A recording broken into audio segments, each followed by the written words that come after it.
Alright guys, so went for some runs and we are in the middle of the road and I can't crank the car. Literally no compression on all cylinders, and look what gave out at the same time. The charge pipe. So not only did that blow off, but something happened around here. I can tell you this, based on the codes that I was able to read, I think it was the crank hub. Hopefully the engine is savable, but I don't have a ton of hope. Maybe like 1,000 miles into the motor that we just swapped in. At least the engine bay looks good though. This is quite honestly the last thing I expected to happen, at least not this soon after swapping in a low mileage motor. Now I was forced to see my precious E90 get pulled onto a tow truck. A BMW's natural habitat, I suppose. Which, believe it or not, it's the first time my 335 has ever been towed away, and it just wasn't a happy day for me. My life, man. My life.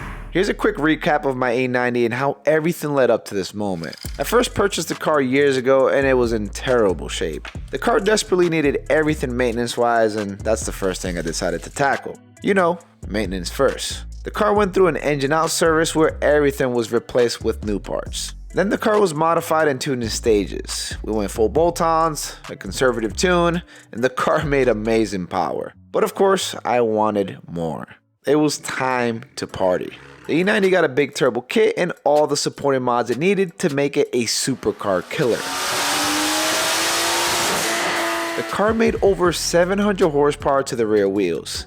It was amazing. I drove the car hard for 3 whole years on 31 PSI and 145,000 miles stock motor held on like a champ. But as expected, the engine finally took its last breath.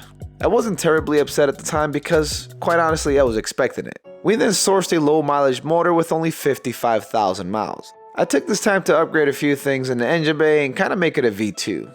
I also decided to go from a bottom mount big turbo setup to a top mount one. The end result was absolutely beautiful. I was in love all over again. She's alive! I couldn't wait to get back to the N54 content and show you all how capable this new setup could be. And now, we are here, having a conversation I really don't want to have. Well, here we go again, guys. Right back to square one. Not super thrilled about making this video. Kind of wish I can brush it underneath the rug and not share this experience. But at the end of the day, I am a content creator. My subscribers, viewers, you guys are like an extended family of mine. And I feel like I owe it to you guys to just be open about my experience with everything within the Vehicle Bars brand, including my builds. I guess the first thing I'll talk about is I know I'm probably gonna get a ton of shit because I blew the previous motor, and instead of going with a built motor and spending the extra money, I decided to put another stock motor and trying to replicate what I did before with over 700 horsepower to the wheel. I will say this to try to at least minimize the amount of hate I'll get in the comment section. I have been planning to run a built motor on the E90, and I've been working with a company that I'm partnered up with so we can do things the right way, but things take time, and honestly, I needed something temporarily so I can continue making content for you guys. You guys saw the previous video, we had a weird fueling issue, we fixed it, everything was good, car was running very, very good. Yesterday was the first day that I was gonna take the car out and drive it normally because everything came out good, the logs were clean. In fact, I think things were way too good with the car and with the motor. So it's a very similar, if not the same tune that I ran on my previous motor, but because this is a healthier motor, the car was just making a ton more power. A ton more power, guys. So anyways, I took the car home last night. On the main road that I was traveling on, it was like Fast and Furious came into town. And there was so many modified cars on the road. Everybody was just racing. I'm thinking to myself, oh, this is the perfect opportunity to do those multi-cure logs that I need. First car that was next to me was an E90 XM3. You know, he was hitting it and I was like, why not, right? Into third, destroyed that guy. Next up, I think was like an Acura RSX. Moving pretty fast. He saw me pull up, so he slowed down to 40 miles an hour. RSX takes off really, really fast, and I'm just spinning in place. Get into third, catch a bit of traction, and I fucking rocket off. I made that Acura look like it was just parked. Destroyed the guy. So then I pull up to the red light, RSX catches up, pulls his window down, and he's like, what the f do you have under the hood? I say, nothing, just a stage 1 tune. He goes, nah, man, nah, we gotta do it again. Now there's like another car involved on the other side. I'm not sure what it was. It might have been an ARC-7. It sounded like it was cammed. We all get up to like 40 miles an hour. I get into second. This time I don't brake boost. I press the horn 3 times. I take off. Again, bouncing off the limiter because I had 0 traction. And then I shift into third. And the engine gave out. 0 throttle response. RPMs just dropped. Car's coasting to the red light. Come to a stop. Guy that was kind of running with me pulls up to the red light. He's like, everything okay with the car? I was like, yeah, I'm fine. I just blew a charge pipe. I'll be all right. They take off. Car won't crank. Stuck in the middle of the road. Pull out my phone, read codes with MHD. And after looking at them, I already knew what happened.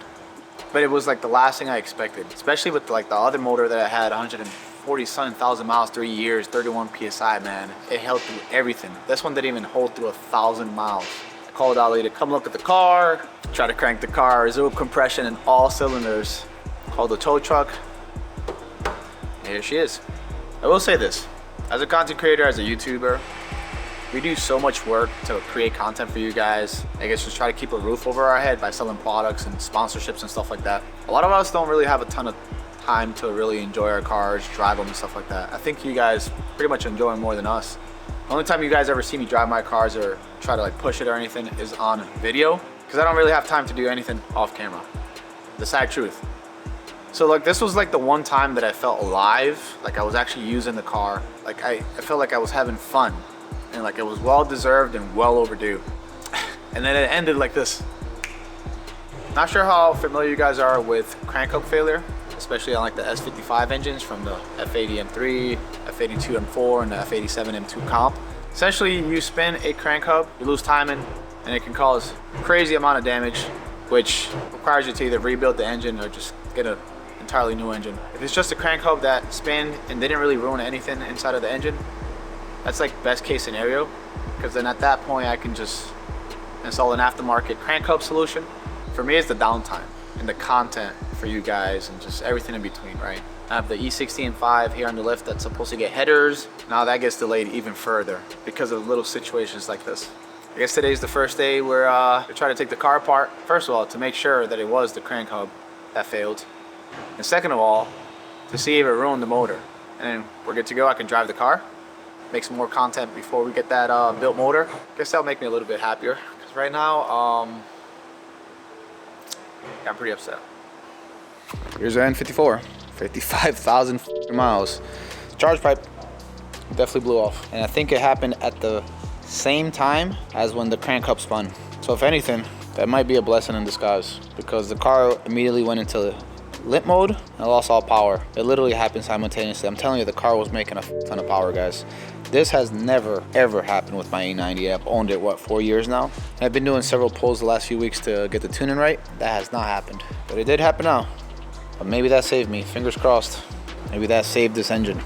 Well, here's the time Shut lapse. up. Anyways, before we begin, I wasn't gonna release these shirts until a later date, but I figured this is probably the perfect opportunity to release them and give you guys the opportunity to support me and the Vehicle Powers brand, and help fund this bullshit right here. I worked really hard to get this design going. Really nice shirts, really soft, and it means the world to me if you guys help support the brand by purchasing one and also rocking them and showing everybody how cool they are. And since I'm releasing this one, I'll release the other 3 that also weren't supposed to be released. The one on the F30 wide body, the E90 and also the G87 M2. So if you guys want to purchase any of those shirts, I'll leave links down in the video's description. Help support your boy, I appreciate it. Well, here's a time lapse of us taking this motor apart yet again. Just when you think everything is perfect, it's not. But I guess it comes with the territory. I was just hoping that the engine was fine and that we only needed to install the crank hub. Honestly, that would be the best news. The news I desperately needed at this point. I blame it on the fucking dampener, bruh. Sure. A thing when these crank hubs spin, whatever the cars are, sometimes it's because the crank bolt gets backs out. But in my case, it doesn't seem like the crank bolt is loose at all. It's actually pretty tight. So that probably means that the friction disc that go in between the gears for the crank hub probably exceeded the power load that it can handle, and it spun. and there's a possibility that it's okay, maybe. I don't know. There's a F80 for sale with a crank hub. You see the drippy, I'm fitted up. Hop in my car and the giddy up. Secure the bag, yeah, I get the bus. You see the drippy, I'm fitted up. Hop in my... That is how you take it off. I'll sign this and I'll send it to one of you guys for free.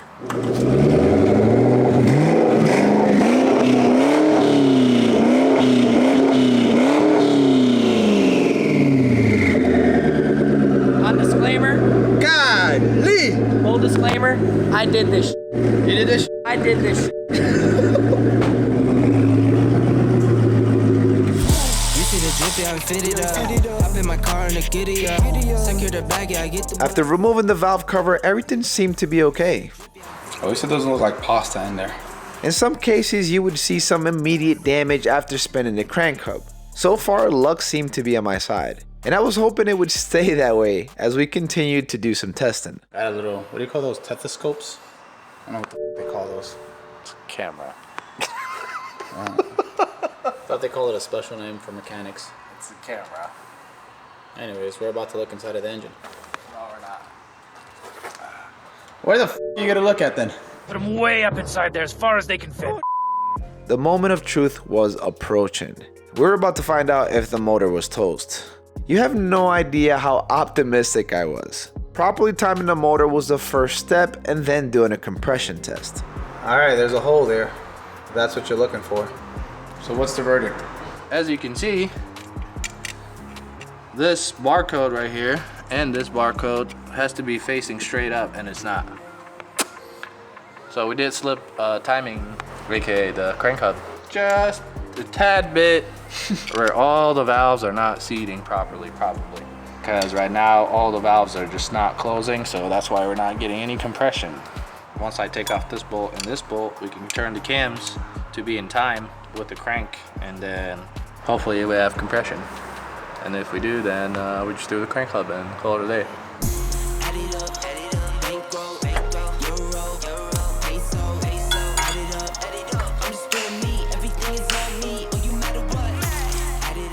Yep, you're back in the cheeks. And there's a turd in it. And it was time. I went ahead and disconnected the fuel pump, and now it was time for the compression test. I was just hoping for the best.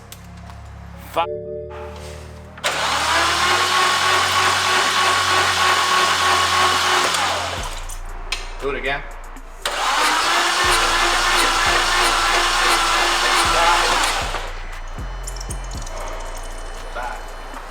Got oil coming out of the goddamn turbo feed.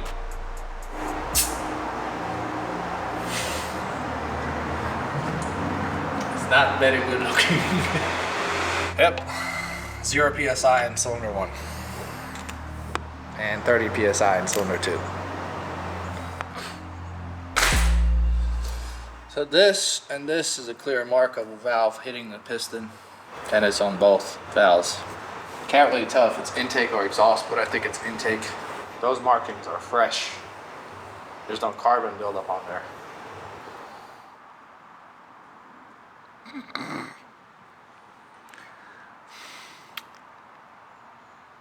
Well, that's it, guys.